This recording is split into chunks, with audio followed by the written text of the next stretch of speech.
Bonjour tout le monde. Aujourd'hui, nous allons parler du discours direct et du discours indirect. Commençons tout de suite. Imaginons la situation suivante. 3 fillettes dans un parc. La première va dire « Voulez-vous jouer avec moi ?»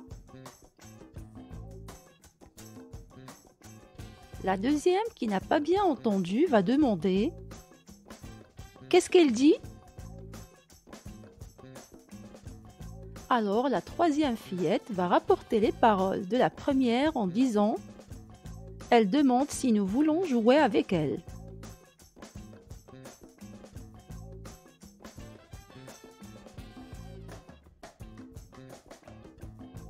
À partir de cela, nous pouvons déduire que le discours direct sert à répéter les paroles d'une personne. Comme dans l'exemple « Voulez-vous jouer avec moi ?» Et le discours indirect sert à rapporter indirectement les paroles d'une personne. Exemple, elle demande si nous voulons jouer avec elle. Alors, comment peut-on passer du discours direct au discours indirect?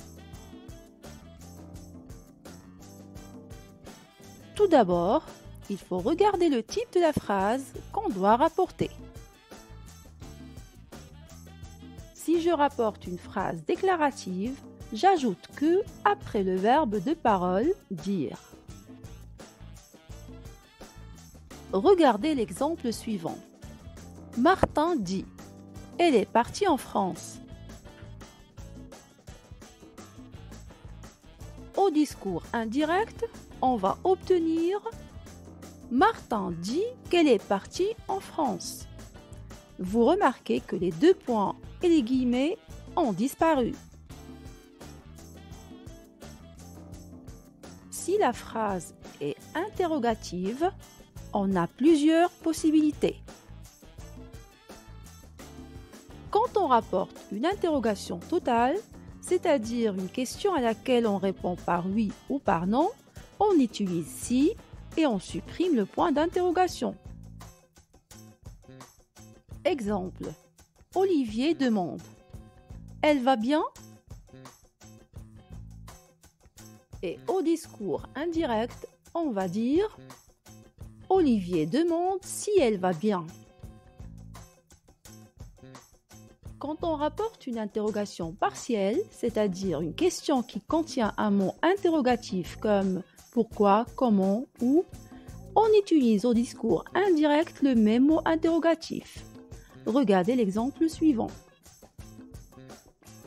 Ali demande « Pourquoi est-elle partie ?»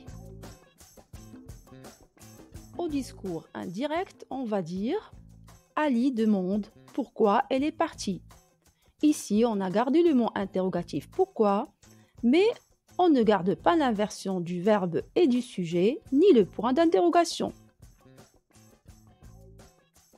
Quand la phrase interrogative contient le mot interrogatif « qu'est-ce que ?», au discours indirect, on utilise « ce que ».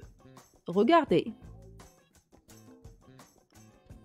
Ahmed te demande « Qu'est-ce que tu vas faire demain ?» Au discours indirect, on dit « Ahmed te demande ce que tu vas faire demain ».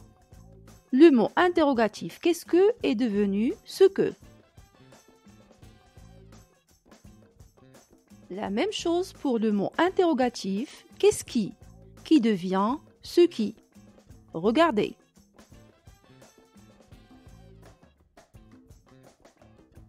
Ton ami te demande « Qu'est-ce qui te rend triste ?» Au discours indirect, on dit « Ton ami te demande ce qui te rend triste ». Le mot interrogatif « qu'est-ce qui » est devenu « ce qui ». C'est tout pour aujourd'hui. J'espère que tout est clair pour vous.